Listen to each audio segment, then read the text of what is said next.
For the medical students, you have 3 more professional examinations to scale through to graduate, and 4 more for the dental students. And when you have passed your exam, you will then be sworn in into the profession of medicine and dentistry. You must be informed that the last 2 years of your training, all the things you were taught will still remain relevant throughout this next phase of your training and even beyond. So if you had sold your textbook of anatomy, go and return the money and get your textbook back, because you still need them in this current phase of your training. While it is our desire that all of you will successfully complete your program and graduate and become medical doctors and dental surgeons, your ability to attain these feats is entirely under your control.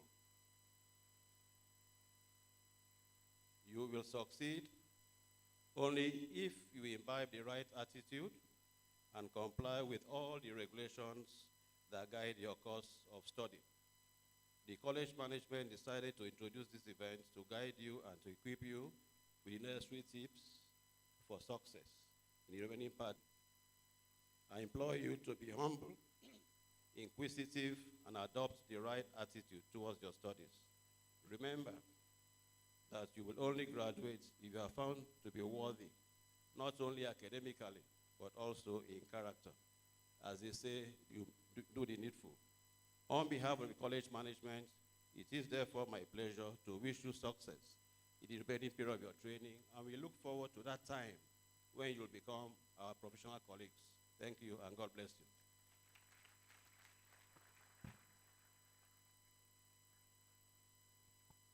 I think we can do better than what we just said.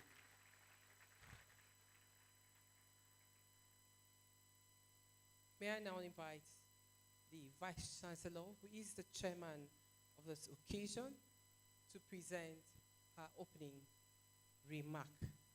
As we put our hands together for her, keep clapping till she gets to the podium.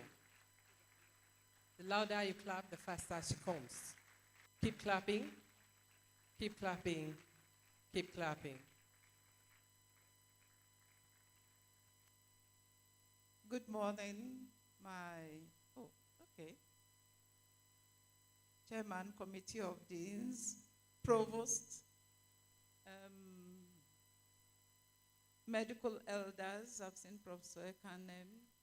I'm not sure I can recognize all the faces, but I greet all of you, professors in medical college, staff, and of course, the Maiden, will I call them the Maiden students, or what will I call them now? The most favored set to experience the maiden ceremony of white coat, the maiden white coat ceremony. Incidentally, I don't think it is actually so much of being maiden. I think it is more of golden, because this is the golden era, and anything we do is being influenced by this era that we are in the University of Calabar. So you are now the golden set, the set of students that are experiencing this maiden white coat ceremony. Congratulations to all of you for having passed your exams. I know it's not an easy feat, and it is really heartwarming to find that your lecturers are still thinking of ways to make you more comfortable, to make you fit in properly, because this is an avenue for you to be told what is expected of you, not just when you are in the classroom or when you are in the hospital or in the clinic, but everywhere, so that wherever you are, the difference must be clear, that you are medical students, that you are medical practitioners in future, that you are the golden era students, and therefore excellence is expected of you. Then You also are going to listen to a very exciting talk on the principles for success.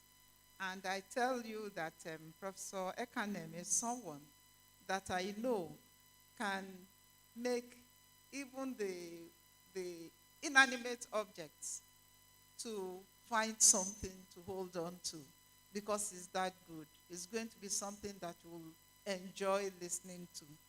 I have looked at the topic, but I'm just allowing him so that he won't say that I want to, don't let me disambiguate it at this level, so that that aura of, is so mysterious. Keep guessing. I know that you're going to enjoy it. But whenever we have something that marks a transition from one phase into another, there are things that go with it. When I was a child, when people are going for training to become hairdressers, whatever, they are seen to be on that verge of, that transition. You will find that they will come with crates of drinks, biscuits, and stuff like that. And when I was a child, I knew I was going to get a free meal.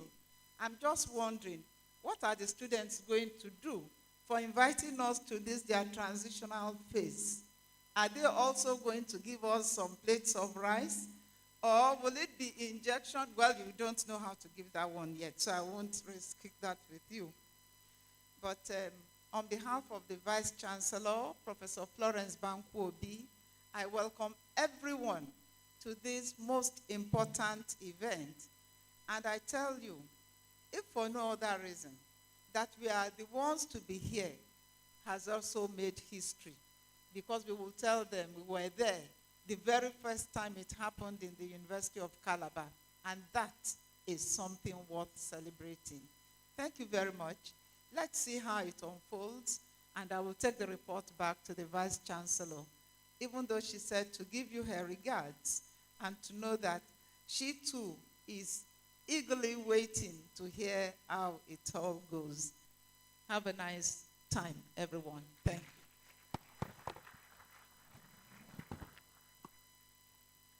Thank you. I think we can make a clap more resounding. Thank you so much. May I now invite Professor Emmanuel Ekanem to please step forward and give us the talk for today's occasion. As we put our hands together for him, you see he's prepared. He's in his lab coat. That's a typical example. Can we put our hands together for him, please? Thank you very much.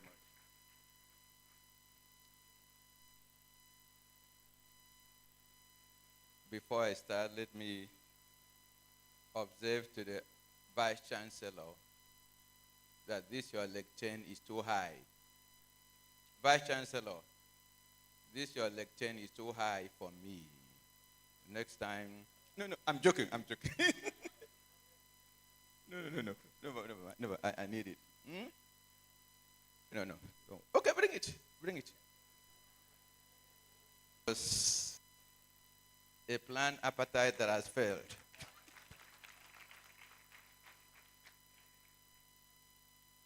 Madam Vice Chancellor, I think you are represented here by the acting Vice Chancellor.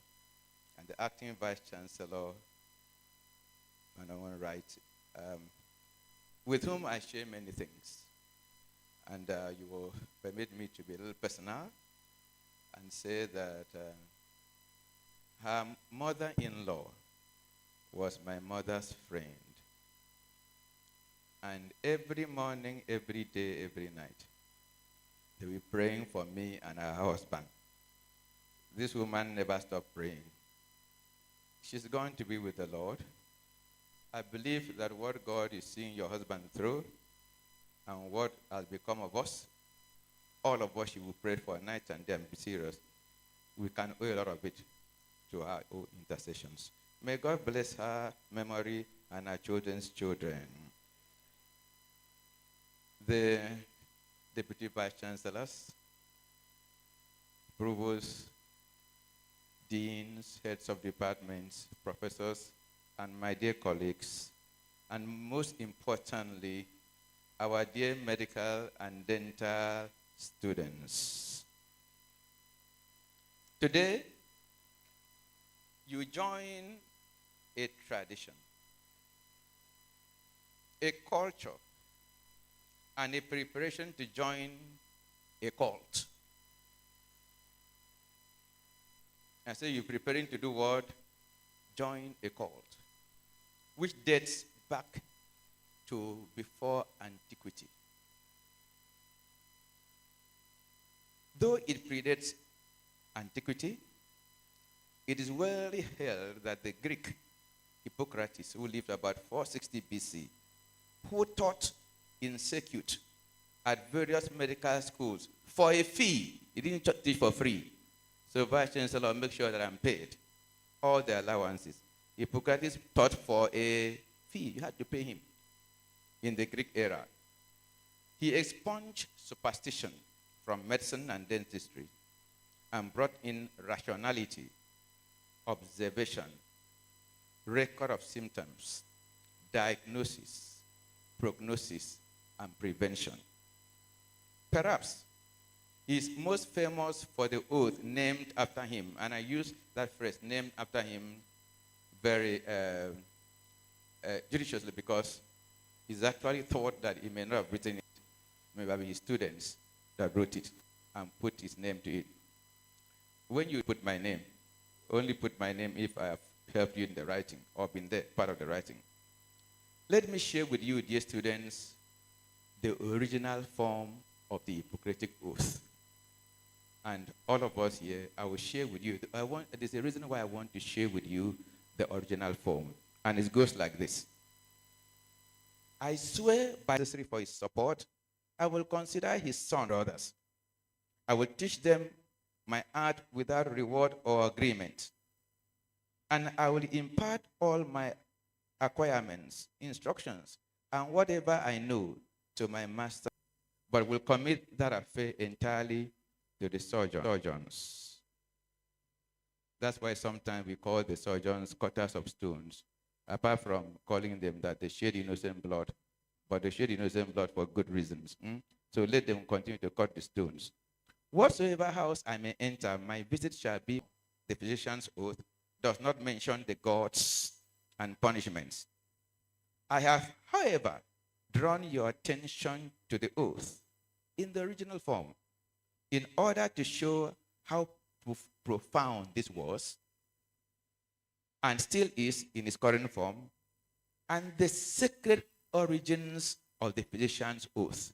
The origins are sacred into a sacred cause.